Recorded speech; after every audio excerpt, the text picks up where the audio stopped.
The grand ballroom buzzed with the scent of luxury and the thrum of ambition, an electric current of unspoken rules woven into every glance and gesture. At the center of this glittering constellation stood Julian Mercer, a man who didn't just bend the rules. He erased them and drafted his own. Tonight he unveiled his boldest revision yet, a breathtaking young intern named Liana on his arm. She was more than a date. She was a symbol of power, of conquest, of unapologetic confidence. Julian believed his pregnant wife Camille was safely sidelined, a silent footnote in his rise to the top. But Camille was about to prove that the sharpest minds are the ones you never see coming. She wasn't showing up to weep. She was arriving to reclaim. The annual gala of Stratus Ventures wasn't merely a party. It was a coronation. A celebration of Julian Mercer, the brilliant founder and CEO whose meteoric rise had become legend. This year, the event took place in the gleaming, angular halls of the MoMA in Midtown Manhattan, a venue as sleek and provocative as Julian himself. The guest list read like the front page of Forbes: venture capital magnates, hedge fund legends, and the city's power brokers, all moving through the space like exotic creatures in an illuminated ocean. Light from the suspended crystal sculptures caught on diamond earrings and the glossy sheen of Rolex skydwellers. Champagne, vintage and extravagant, flowed freely. And at the epicenter, Julian stood, 41 years old and untouchable, in his custom Zegna tux.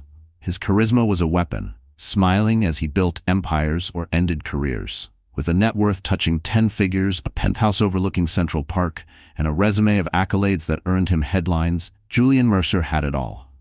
He also had a wife, Dr. Camille Alden, a woman whose calm brilliance stood in perfect contrast to his roaring charm. But tonight, Camille wasn't seen. The official explanation, shared in hushed tones by senior executives and their couture-clad partners, was that her high-risk pregnancy, now in its 8th month, demanded strict bed rest. It sounded reasonable, gentle even.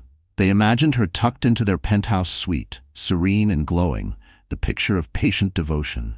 The goddess waiting at home. It was a lie Julian had carefully orchestrated. The serene image was a fabrication, one Julian had constructed with deliberate care.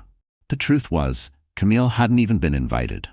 Their marriage, once a symphony of intellect and ambition, had deteriorated into a cold war waged in the cavernous quiet of their penthouse.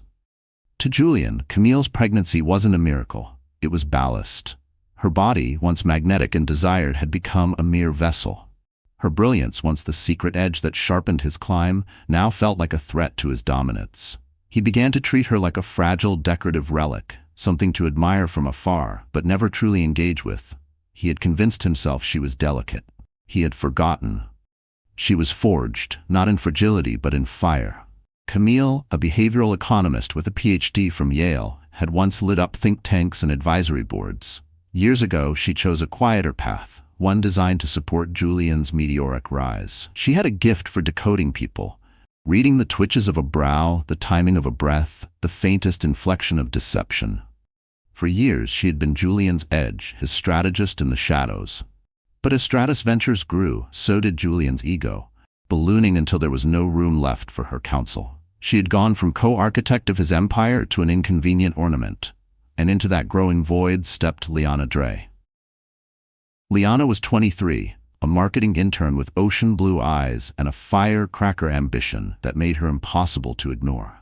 She was a reflection of the man Julian had once been, of the fire he feared he was losing. She looked at him with pure, unfiltered reverence, the kind Camille's seasoned eyes could no longer replicate. To Julian, Liana wasn't just a lover, she was proof. Proof that he still had it, that he was still the bold innovator, not a man approaching 40, shackled by responsibility. Tonight was Liana's unspoken debut. Bringing her to the gala wasn't just bold, it was reckless, a blatant violation of the unspoken codes of his world. But Julian had never feared risk. His success had been built on it. He craved the rush, the sense that he could manipulate fate and escape unscathed. He believed his status made him untouchable. He believed Camille, hidden away and swollen with child, was powerless. It was his gravest miscalculation. From his vantage at the carved marble bar, Julian scanned the glittering room like a monarch surveying his domain. 2 champagne flutes chilled in his hands. He waited, heart steady with confidence, for Liana to return from the powder room. The knight felt invincible. Everyone in the room revolved around him, some in admiration, others in envy, all in quiet submission. Julian knew it. He fed on it. And tonight, he would unveil a new star in his constellation, one he shaped with precision.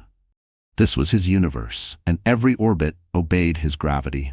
Liana Dre stepped out of the powder room like a cinematic reveal, a ripple in the air.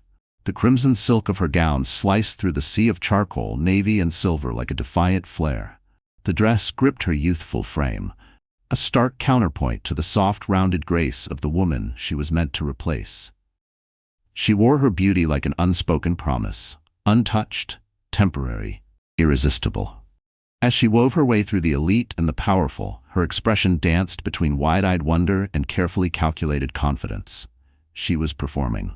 And she was performing flawlessly. Julian's eyes found her instantly. His trademark smile unfolded like a signature only she could read. He intercepted her halfway, offering her a flute of champagne. "There you are," he murmured, his tone low and rich, intimate but loud enough for curious ears nearby. "I was starting to think you'd left me." "Never, Julian," Liana whispered, brushing his arm lightly with her fingertips. The gesture, small, intimate, unmistakably familiar, sent a ripple of stunned silence through the executives within view. This was Liana Dre, the intern, the girl who arranged meetings and fetched espresso, and she was touching the CEO like she belonged to him. Julian drank in the room's reaction, each slack jaw and widened eye a silent triumph. This was the moment. He led Liana on a slow, controlled loop through the ballroom, like a collector parading his most prized artifact. He didn't introduce her as a lover. That would be too crude. No, the deception was far more refined, wrapped in the glossy veneer of mentorship. "Everyone, I'd like you to meet Liana Dre," Julian announced to a circle of stone-faced executives. "She's one of our brightest up-and-comers in marketing, a real star in the making. I've taken her under my wing. It's part of our commitment to cultivating future leaders at Stratus." The executives, seasoned professionals with families, mortgages, and careers tethered to Julian's approval, nodded politely. They forced smiles, their expressions tight with the weight of implication. They saw his hand settle at the small of Liana's back, the quiet possessiveness in his gaze, the soft flush in her cheeks. They knew the truth, even if it wore the costume of mentorship. And they said nothing. Complicity, after all, was the currency of survival. Just a few feet away, Serena Dre, head of legal and notorious for her razor wit, watched the performance with open disdain. She'd known Julian for over a decade. She'd crafted the airtight contracts that armored his empire, and she had been there the day he married Camille. She considered Camille a friend, or as close to one as her guarded temperament allowed. Now her eyes found Michael Fong, the CFO, who perpetually looked like he'd slept in his office chair, and for good reason. Michael's face was a collage of alarm and calculation, each tick of his jaw measuring the fallout.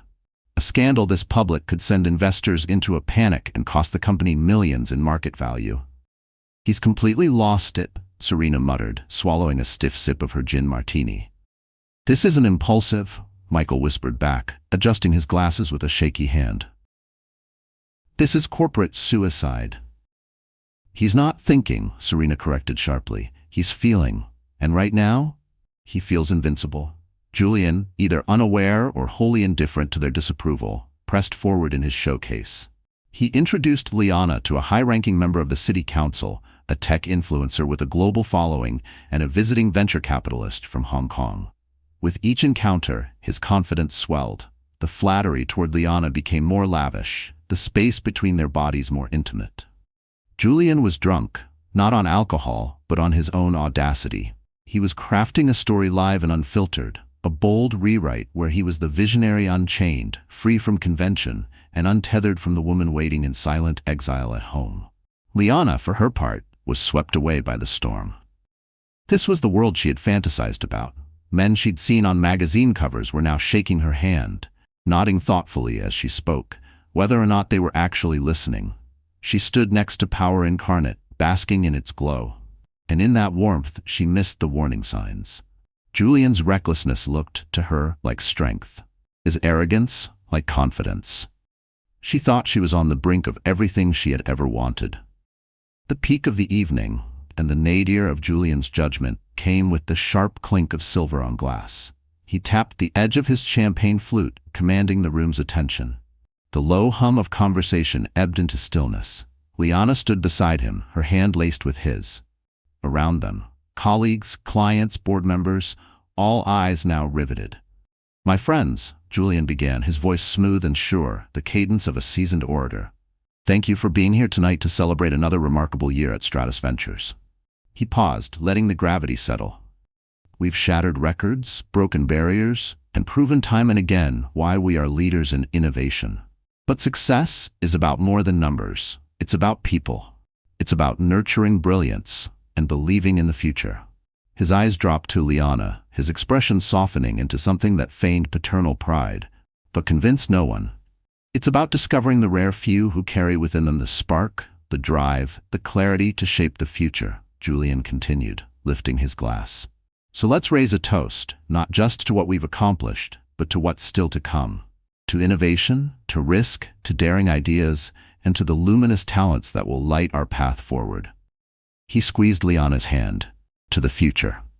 "To the future," the crowd echoed, a dissonant mix of admiration, jealousy, and barely concealed contempt. The toast, though couched in corporate language, was unmistakable in its real intent. It was a veiled tribute to his own betrayal, a brazen blessing over his affair, delivered in front of his peers, mentors, and subordinates, a masterclass in arrogance. Julian drank deeply from his glass, the champagne fizzing with the aftertaste of self-congratulation. And then it happened. At the precise moment his confidence crested, the grand entrance doors, untouched since the evening began, swung open in ghostly silence. The effect was immediate. Not a gasp, not a word, but a collective breath held. The atmosphere didn't just shift, it snapped. Every murmur evaporated, sucked into the sudden void of sound. Heads turned with eerie synchronicity, from the interns nearest the door to Julian Mercer himself, now frozen mid-toast.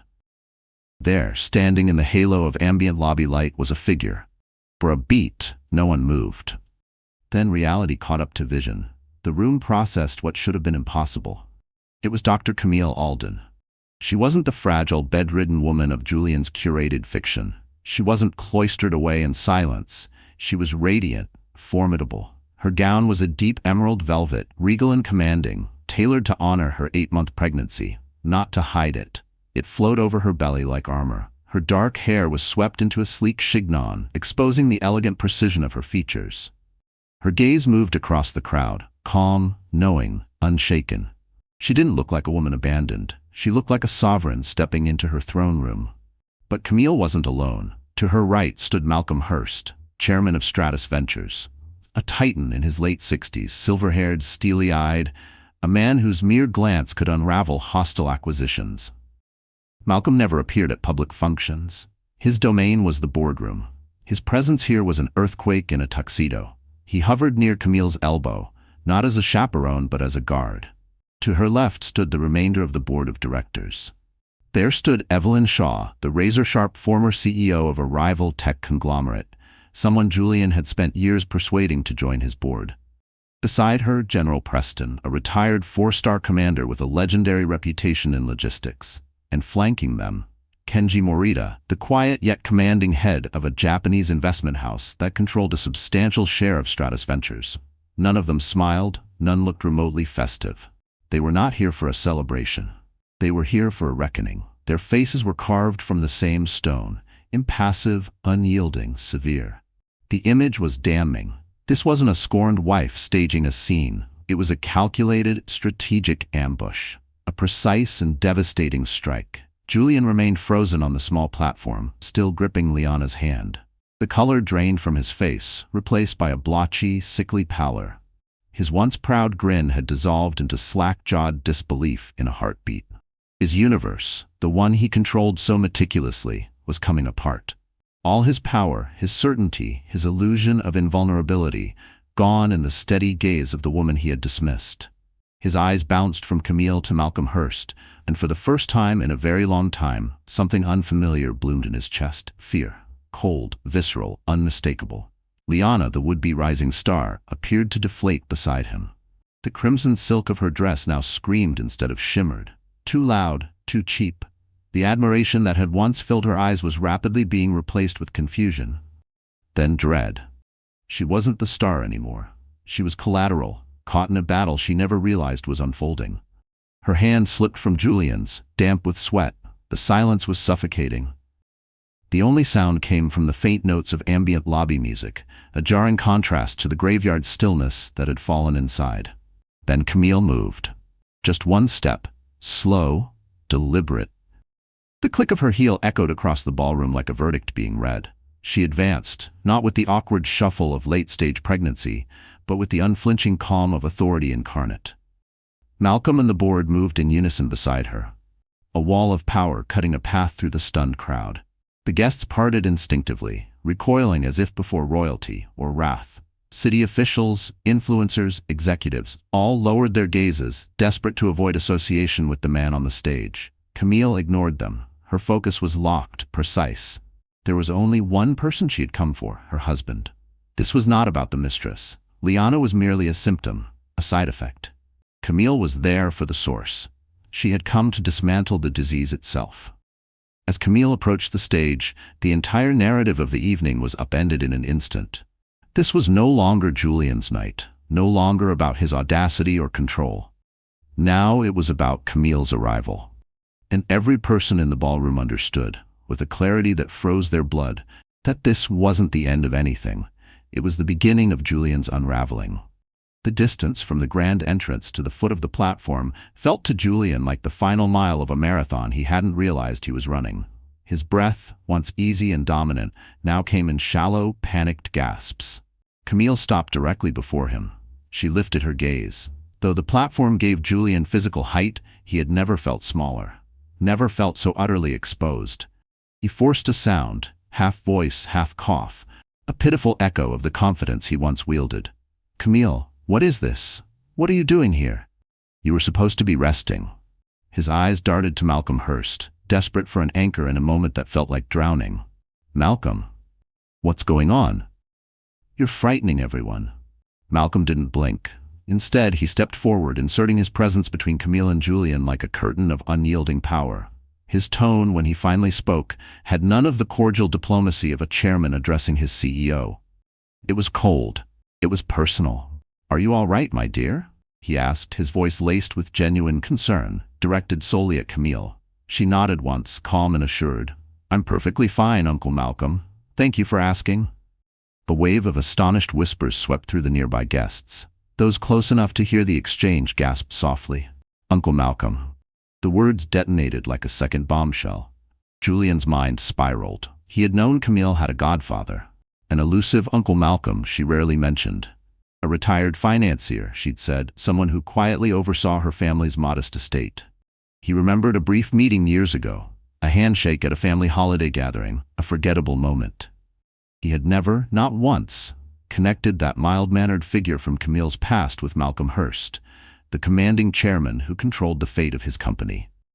And now, he realized he had spent years trying to win over a man who already knew everything. The board had known. Of course they had. And in that knowledge, their grim expressions now made chilling sense. This wasn't just corporate maneuvering. This was deeply, dangerously personal. They weren't merely backing a vote, they were backing blood. A member of the family. Malcolm turned his icy gaze back to Julian. The polite mask was gone. "Mercer," he said, the name striking the air like a shard of glass, "you seem to be operating under several false assumptions. The first," he continued, "is that you have any authority over where my goddaughter chooses to stand. And the second, far more important, is this illusion that your guest's comfort is our concern tonight." He swept a cold hand in the direction of the stunned crowd. "The party is over. On behalf of the board of directors of Stratus Ventures, I'm asking all non-essential personnel to exit the building immediately. Thank you for your service. Your cars are waiting." A long pause. Then the room erupted into frantic, breathless motion. No one needed a second prompt. It was a slow-motion stampede. Heels clattered, glasses fell, luxury fabrics rustled like dry leaves in a storm. The city's elite fled, desperate to escape the crossfire of a corporate execution. Within minutes, the ballroom was a hollow shell.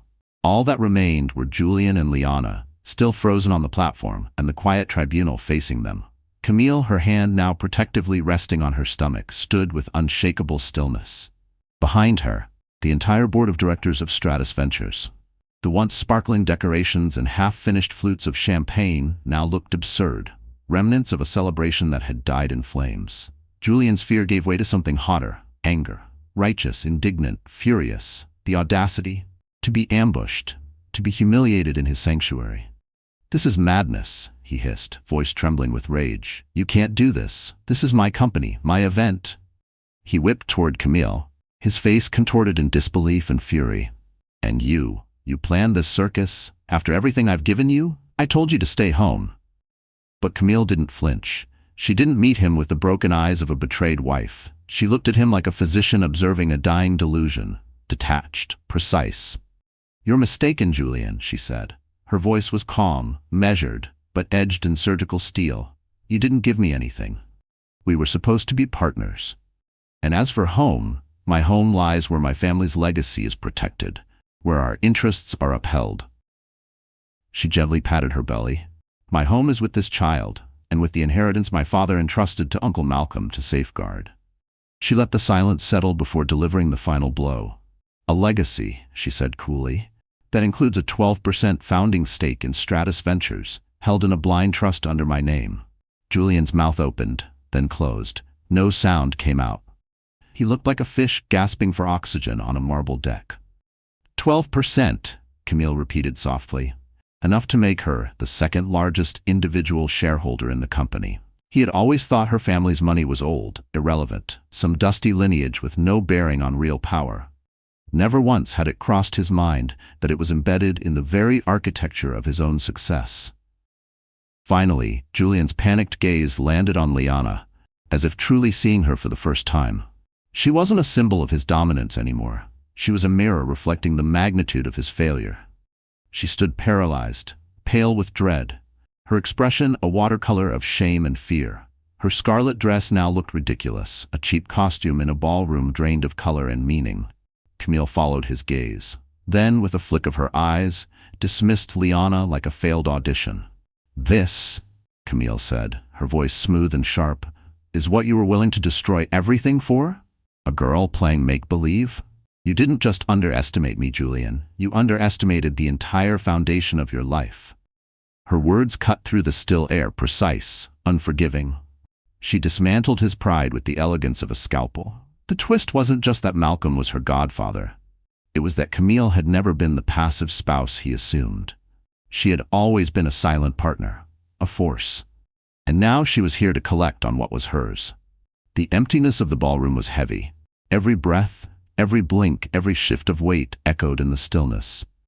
Julian's fury, which had burned so fiercely only moments ago, sputtered out against the glacial calm of Camille's resolve. He was collapsing under the gravity of his own ignorance. "A 12% stake," he gasped. The words caught, brittle in his throat. That's impossible. I vetted everything. I went through—" "You vetted," Camille interrupted, her tone chillingly even, "exactly what I allowed you to see. The trust was created by my father long before I ever met you. It was structured for discretion. You saw the institution, not the beneficiary. You were so absorbed in your own genius, it never occurred to you that my family might possess brilliance of its own." She stepped closer to the stage. Julian had to look down at her now. But all the height in the world couldn't lift him above her. "You saw Dr. Camille Alden," she said, "the academic, the supportive wife. You never thought to ask about the details of that modest trust that paid for my education at Yale in full. That let me support us while you were building apps in a basement and eating canned beans. That seed money, Julian, where did you think it came from? The sky?" Each question was a precise incision, dismantling the carefully crafted legend of the self-made man. Julian had rewritten their shared history, placing himself at its center, the lone visionary who dragged them both from obscurity to greatness. But Camille was here to correct the record. She hadn't been a passenger. She had paved the road. Julian's eyes darted around, searching for a way out, a crack in the fortress now encasing him. But there was no escape. The board stood like sentinels, their expressions stone cold. Judgment had already been passed. His panic turned vicious. He spun toward the only other target left. "Get out," he snarled at Liana, who recoiled as though struck. "This has nothing to do with you. Leave." Liana's eyes flicked between Julian's twisted expression and Camille's composed stare. She was a pawn, trapped in a game whose rules she had never understood. Her lips parted as if to speak, but no words came. Instead, tears brimmed in her eyes. She gathered the hem of her crimson gown, turned, and fled. Her heels echoed in a frantic, syncopated rhythm until she vanished through a side exit, a ghost of Julian's greatest miscalculation. He didn't look after her. His attention was fixed, trembling on Camille. "So this is what it's about," he sneered, reaching for the only weapon he had left, narrative control. "Money. You find out you've got a little leverage and decide to stage this theater for a bigger slice of the pie? Is that it?" A faint, almost pitying smile ghosted across Camille's lips. "Divorce?" she echoed softly. "Oh, Julian, you're still 3 moves behind. A divorce is a negotiation between equals. You and I are no longer equals." It was then that Malcolm stepped forward, his voice a low, thunderous warning. "Mercer," he said with finality, "stop talking. You're compounding an already catastrophic situation." He glanced at Camille, a silent question in his eyes. She nodded once. It was time. "You see, Julian," Camille said, her tone now cooled to something clinical, dissecting. "Your affair. That was the spark, the humiliation you handed me in public. That was the trigger. But the betrayal," she continued, "that ran deeper. It wasn't the heartbreak, it was the insult, the idea that you thought I was too stupid to notice." She began to pace slowly before the stage, each step deliberate, her voice unflinching. "I started small. The client gifts that never hit official ledgers, the inexplicable offshore holding company in the Cayman Islands. You used to tell me I didn't understand your business, but I do understand patterns. I understand behavior. And yours, Julian, became erratic, desperate." Julian's face went stiff, pale, and brittle. This was no longer just about marital betrayal. It had crossed into dangerous territory where legal consequences replaced broken hearts. "I didn't need to hire a private investigator to uncover Liana," Camille said, waving a hand dismissively. "A girl like that leaves a trail of digital breadcrumbs half the internet could follow." "No," she continued, her voice tightening. "I reserved my resources for something that mattered. I hired a team of forensic accountants, the best, people who can spot a missing decimal in a mountain of manipulated numbers." She stopped pacing, locked eyes with him. Those eyes, once captivating, now looked like loaded barrels aimed directly at his soul. "What I found, Julian," she said, "wasn't just infidelity. It was a full-scale symphony of fraud." General Preston, the logistics specialist on the board, cleared his throat. "Mercer," he said, "we have the preliminary report. It's comprehensive." Evelyn Shaw, the sharp-edged former CEO, chimed in with her signature bluntness. "Project Nightshade. Ring any bells?" Julian froze. His stomach dropped. His veins ran ice. Project Nightshade. The secret project he had buried so deep he was sure no one would ever find it. His desperate last hope. A bloated, hemorrhaging biotech startup that had never made it out of clinical proof. He had been funneling millions from Stratus Ventures to keep it afloat, betting everything that someday it would pay off, that it would be his legacy. It had become a black hole, and for the last year and a half, he had been illegally sustaining it through shell transfers and falsified records. He thought no one knew. I don't know what you're talking about," he mumbled, but it was a useless lie. The sweat crawling across his brow betrayed the truth. Camille's expression didn't change. She simply shook her head. "No more lies, Julian. It's over. We know everything. The shell companies, the fake invoices, the supplier kickbacks. We know you leveraged company assets for personal loans, without board knowledge, without shareholder disclosure." She let the words settle. The silence afterward felt like the final click of a cell door.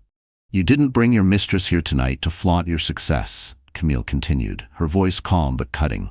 "You brought her because tomorrow morning you were scheduled to authorize the final wire transfer for Project Nightshade. You were going to drain the last of Stratus's accessible funds, vanish to a country without an extradition treaty, and leave the rest of us to clean up the mess." Her voice dropped into a whisper, thick with contempt, more lethal than any scream. "You weren't celebrating the future. You were celebrating your escape."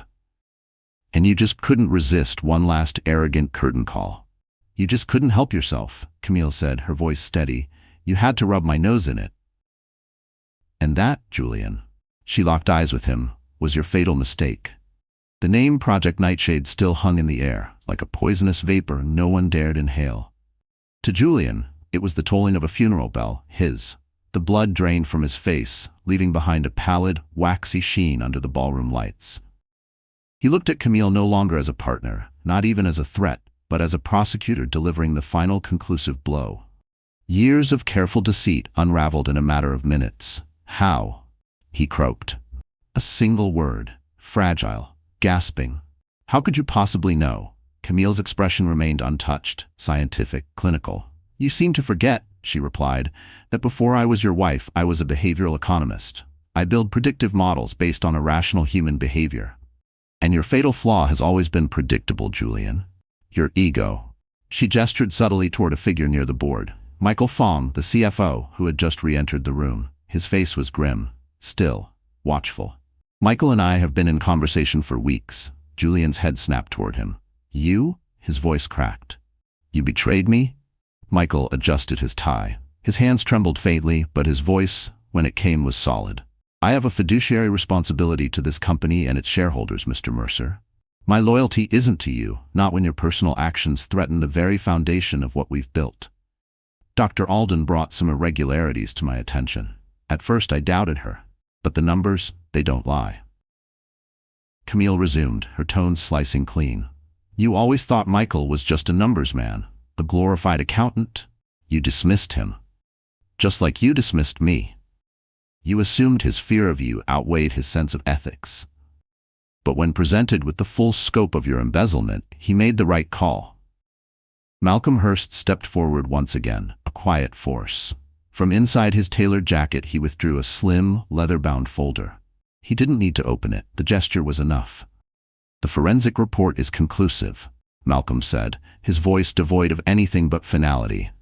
We have digital records of every transfer, from Stratus Ventures operating accounts to the shell entities propping up Project Nightshade. We have sworn affidavits from 2 vendors you pressured into the kickback scheme, Evelyn Shaw added coolly, her gaze razor-sharp. They were more than willing to cooperate, in exchange for immunity. And, she added with a touch of bitter amusement, we have Liana Dre. Julian blinked. Liana? She doesn't know anything about Stratus. She was never involved in any of the business. Oh, she knows more than you think, Evelyn replied with a cold, mirthless smile. Or rather, she has more than you think. Young, ambitious women who get involved with powerful married men tend to develop insurance policies. In her case, Camille interjected, it was a cloud backup of every single message, text, and email you ever sent her. Julian's thoughts spiraled. He tried to recall specifics, reckless boasts, veiled hints about the real project that would change everything, angry rants about the board. It all seemed harmless then. Flirtatious, arrogant, unfiltered. It's all circumstantial, he snapped. A final bluff from a man backed into a corner. It proves nothing, just chatter. It proves motive and mindset, Camille corrected, still composed. But you're right, it wasn't the smoking gun. That, she said, pausing for effect, came from you. Julian's body tensed. A gift, she continued. Do you remember a few weeks ago? You gave her a new laptop, top of the line, to help her with work. What you didn't know is that our IT department, under Mr. Fong's supervision, had already flagged you as a potential internal security risk. Michael stepped forward, voice stronger now. Every new device connected to the Stratus network is subject to an automatic security scan, especially when given inexplicably to a junior intern. On that laptop, he said, we discovered a hidden partitioned drive. And on that drive, Camille took the baton, her voice sharpened to a scalpel, was a single folder. Project Nightshade, the entire plan, the falsified funding documents, the true burn rate, and most importantly, your escape plan. A detailed outline of a new identity, a one-way flight itinerary to Bias, booked for tomorrow afternoon. The silence that followed was absolute. Checkmate. So perfect, so brutal, so complete. Julian couldn't move, couldn't speak. He had handed them the weapon, sharpened the blade, pointed to his own neck, and they had swung. The final, devastating blow didn't come from Camille, or Malcolm, or even Michael. It came from a voice Julian had long forgotten. Kenji Morita, the silent Japanese investor, spoke for the first time. His English was careful, accented, and deliberate. "Mr. Mercer," he said, bowing his head slightly but never breaking eye contact. "My firm invested in Stratus Ventures for its innovation, but also for its leadership. We were under the impression that leadership was a partnership between you and Dr. Alden. Her family's legacy, her presence, it was seen as a symbol of long-term stability." He paused, the weight of his words pressing down like stone. "Your actions are not only criminal, they are a dishonor." Julian flinched. Kenji turned to Camille. "My firm and the investors I represent have lost all confidence in your husband's ability to lead. But we have gained deep respect for your diligence, Dr. Alden, your integrity. We support the board's decision, fully."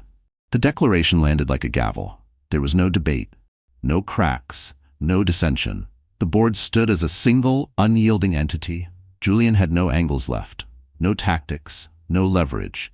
He'd been too busy chasing a petty, glamorous fantasy, obsessed with seducing interns and rewriting narratives. He never saw the real war, the one Camille had waged quietly, strategically. A war for the company, a war he had already lost. The weight of judgment pressed down on him, a physical thing. His knees faltered beneath it. The Tom Ford suit that once made him feel invincible now clung like a burial cloth. He scanned the room. Camille, calm and unshakable. Malcolm, righteous and still.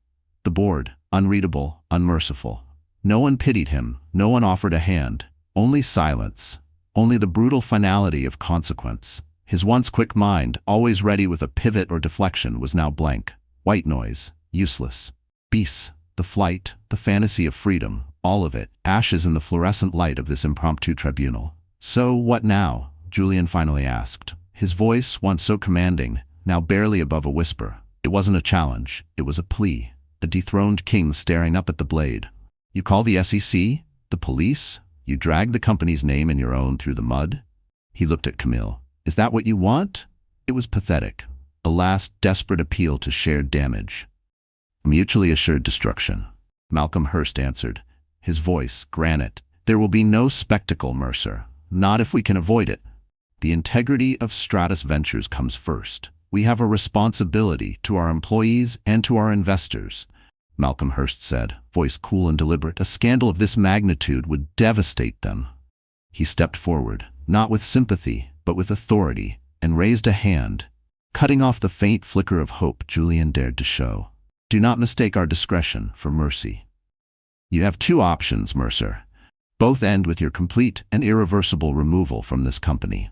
He gestured toward Elena Voss, the general counsel, who had stood silent until now. Her expression unreadable, she stepped forward and placed a thin folder and a sleek pen on the stage's edge. "Option 1, Malcolm continued, "is the hard way. I make a single call, and within 10 minutes, detectives from the SEC's Financial Crimes Division will walk through that door. You will be arrested and charged with embezzlement, securities fraud, and half a dozen other white-collar felonies. You'll face a federal trial, likely spend the next decade behind bars. Stratus Ventures will issue a statement condemning your actions and fully cooperate with prosecutors. The company will survive, but bruised. Your name will live on as a punchline. A cautionary tale." Julian flinched. The word prison landed like a strike to the ribs. "Option 2, Malcolm said, voice dropping an octave, "is clean. In that folder is your immediate resignation as CEO and chairman. It includes a full transfer of your 28% stake in Stratus into the trust managed by Dr. Alden. Restitution for the money you stole." Julian's voice cracked. "That's my entire stake. That's everything." "It's a fraction," Evelyn Shaw snapped. "A fraction of what you tried to steal, and a pittance compared to what your arrogance has cost. If you sign," Malcolm continued, "you walk out that door tonight. We'll announce your early retirement tomorrow due to health reasons. Quietly, internally, we'll deal with Project Nightshade. No police, no prison, but no legacy. You'll be erased." Julian's eyes flicked from the folder to Camille. Her face was impassive, but in her eyes he saw something. Not hate, finality, a quiet, unshakable resolve. This wasn't revenge, it was balance. She wasn't just taking back control of Stratus, she was reclaiming her life, her safety, her child's future. Everything he had gambled away. It wasn't a real choice, a diminished life, or a cell. His ego shrieked, but his survival instinct, the only true god he had ever bowed to, spoke louder. Hands trembling, Julian Mercer dropped to his knees. The $1,000 wool of Julian's suit met the polished floor. It was the posture of a fallen monarch. He reached for the pen. His hand trembled so violently he could barely wrap his fingers around it. He uncapped it, opened the folder. The legal text blurred before his eyes. But he didn't need to read it. He knew. It was the formal dissolution of his world. With a hand that barely obeyed him, he scrawled his name, a signature that had once launched a billion-dollar enterprise, onto the resignation. Then again, on the share transfer. 2 strokes. That's all it took to go from kingmaker to exile. He shoved the folder away like it burned, stood stiffly, mechanically. He looked like a ghost of the man who had entered this ballroom in triumph. "It's done," he said. His voice was hollow.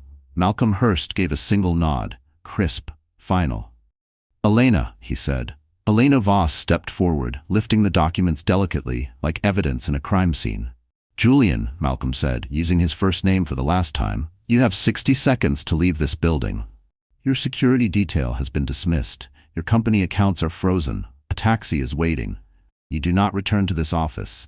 You do not return to the residence. Your personal items will be shipped wherever you instruct. You are not to contact Dr. Alden or any employee of Stratus Ventures ever again. Are we clear?" Julian nodded, a single jerky movement. He looked once more at Camille, his wife, the mother of his child, the architect of his downfall. He opened his mouth as if to speak, but nothing came. There was nothing to say. He had sown chaos, and now at last he reaped it.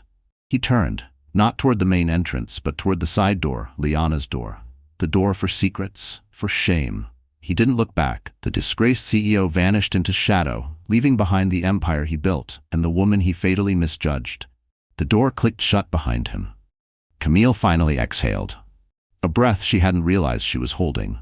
Her hand instinctively moved to her belly, a gesture of quiet protection and promise. Silence settled over the room. The war was over. What came next was hers to write. Standing in the stillness, in the remnants of Julian's legacy, Camille Alden was not a victim seeking comfort. She was a leader, surveying the domain she had just reclaimed. The board, her silent partners in this audacious surgical coup, voted unanimously. She was their new CEO. As the interim CEO of Stratus Ventures, Camille Alden was no longer the woman behind the man. She had stepped from the shadows, no longer content to whisper into the ear of power. Now she was the voice, the presence, the cucumber. She was the Gother. Her pregnancy wasn't a hindrance. It was a deadline, a motivator to purge, rebuild, and craft a legacy of integrity for the child she carried. Each decision she made now was not just for shareholders or optics. It was a blueprint for Julian Mercer faded into a self-imposed exile. A man's strip. A whispered cautionary tale in boardrooms. The man who flew too close to the sun, who underestimated Camille. She weaponized it. Pain B. From the scorched proof that the best revenge isn't wrath, it's ass. Thank you for joining us for this tale of ambition, betrayal, and poetic justice. If you were glued to your skier, what did you think of Camille's precision strike? Drop your thoughts in the comments below. For more twisted plots, shocking betrayals, and sweet strategic revenge, subscribe and ring that bell. You won't want to miss what's coming next. And don't forget to share this with someone who loves a good corporate drama. We'll see you in the next story.